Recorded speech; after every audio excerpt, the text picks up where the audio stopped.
ये कहानी किसी भूत की नहीं है। ये कहानी उस रात की है जब आजादी और मौत एक ही समय पर भारत पहुंची थी।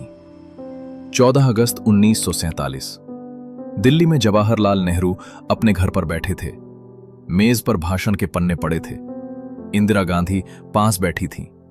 देश की पहली सुबह की तैयारी चल रही थी। तभी फोन की घंटी बजती है। नेहरू फोन उठाते हैं और कुछ सेकंड बाद उनका चेहरा बदल जाता है। आंखों में पानी, हाथ कांपने लगते हैं। लाहौर से खबर आई थी, हिंदू और सिख इलाकों की पानी की सप्लाई काट दी गई थी।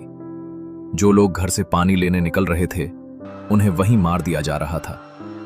नेहरू धीरे से कहते हैं, मैं कैसे कहूं कि मैं खुश हूं जब मेरा लाहौर जल रहा है।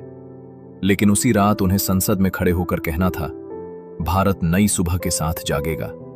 उस वक्त पूरा देश नहीं जानता था कि कुछ इलाकों में नई सुबह नहीं, नई कब्रें तैयार हो रही थीं।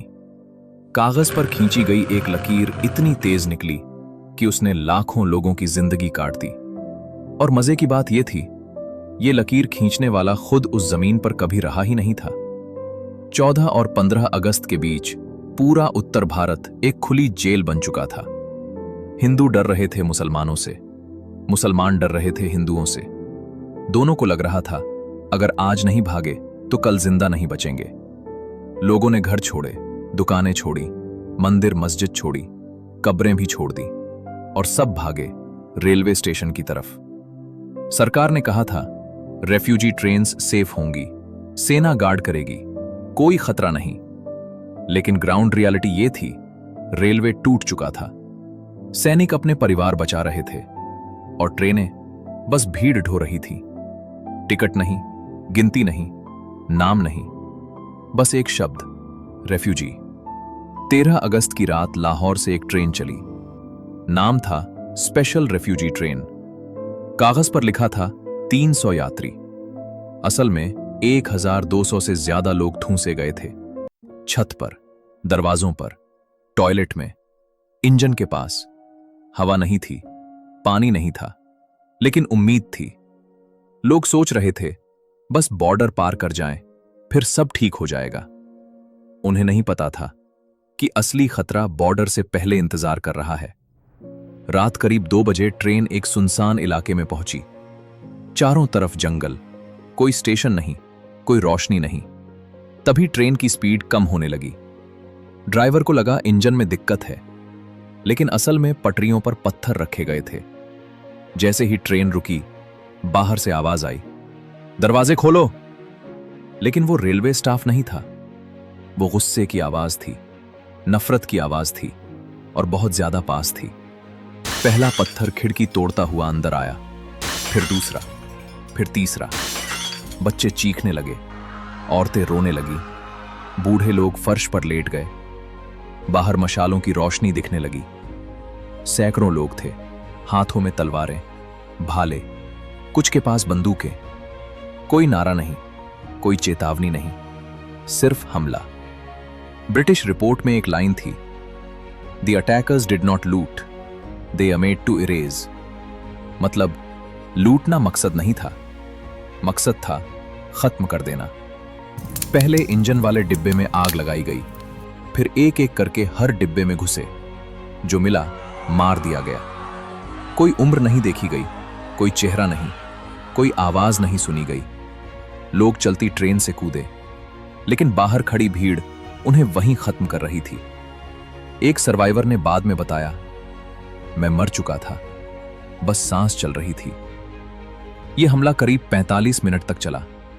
उसके बाद हमलावर चले गए और ट्रेन फिर से चल पड़ी, बिना ड्राइवर के, बिना लाइट के, बिना किसी जिंदा इंसान की आवाज के। सिर्फ पहियों की आवाज थी और अंदर सड़ते शरीर। सुबह 7 बजे ट्रेन अमृतसर पहुंची। स्टेशन मास्टर ने सोचा एक और रेफ्यूजी ट्रेन होगी, लेकिन जैसे ही दरवाजा खोला गया, सबसे पहले जो बाहर निकला वो कोई इंसान नहीं था, वो बदबू थी। इतनी तेज बदबू कि सिपाही वहीं उल्टी करने लगे। अमृतसर स्टेशन मास्टर उस दिन पहली बार अपनी कुर्सी से उठ नहीं पाया था। उसने बाद में बताया, मैंने कई एक्सीडेंट्स देखे थे, लेकिन वो कोई एक्सीडेंट नहीं था। वो इंसान की बनाई हुई डिजास्टर थी। उसने कहा, कुछ लोग सांस ले रहे थे, लेकिन आंखों में कोई नहीं था। उसने उसी हफ्ते नौकरी छोड़ दी और कभी रेलवे स्टेशन वापस नहीं गया। अंदर कोई जीवित नहीं था। कटी हुई लाशें, जली हुई लाशें, एक दूसरे में फंसी हुई लाशें। सरकारी रिकॉर्ड में लिखा गया, ओनली 2 सर्वाइवर्स फाउंड। एक बच्चा, एक बूढ़ा आदमी। दोनों कुछ बोल नहीं पाए, सिर्फ कांपते रहे। उसी फाइल में एक और पन्ना था जो कभी पब्लिक नहीं हुआ। एक ब्रिटिश अफसर ने लिखा था, we knew something would happen, we simply did not care who it happen to. मतलब उन्हें पता था हमला होगा, बस ये नहीं सोचा था कि मरने वाले कौन होंगे। उस अफसर ने यह भी लिखा, if we delayed independence by 1 week we could have saved thousands. लेकिन इंडिपेंडेंस डिले नहीं हुई और हजारों लोग कभी गिने ही नहीं गए। जो बच्चा जिंदा बचा था वो कई साल तक एक शब्द नहीं बोला। डॉक्टरों ने कहा, he is not mute, he is refusing to remember. और शायद कुछ यादें ऐसी होती हैं जिन्हें याद रखना मरने से ज्यादा खतरनाक होता है। और इस घटना पर कोई FIR नहीं हुई, कोई इंक्वायरी नहीं हुई, कोई अपॉलॉजी नहीं हुई। ब्रिटिश सरकार ने सिर्फ एक लाइन लिखी, इंसिडेंट क्लोज्ड। आज भी रेलवे रिकॉर्ड में उस ट्रेन का नंबर मौजूद है, लेकिन पैसेंजर लिस्ट खाली है। न नाम, न उम्र, न पहचान, बस एक लाइन, ऑल लॉस्ट।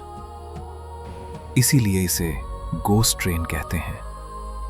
भूत इसलिए नहीं कि लोग मर गए, भूत इसलिए कि उन्हें कभी गिना ही नहीं गया, ना इतिहास में, ना सिस्टम में, ना किसी की याद में।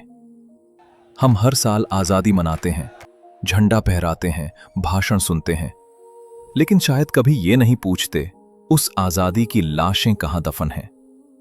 यह कहानी डरावनी नहीं है, यह कहानी शर्मनाक है, क्योंकि यह साबित करती है इंसान की मौत से ज्यादा खतरनाक इंसान की चुप्पी होती है।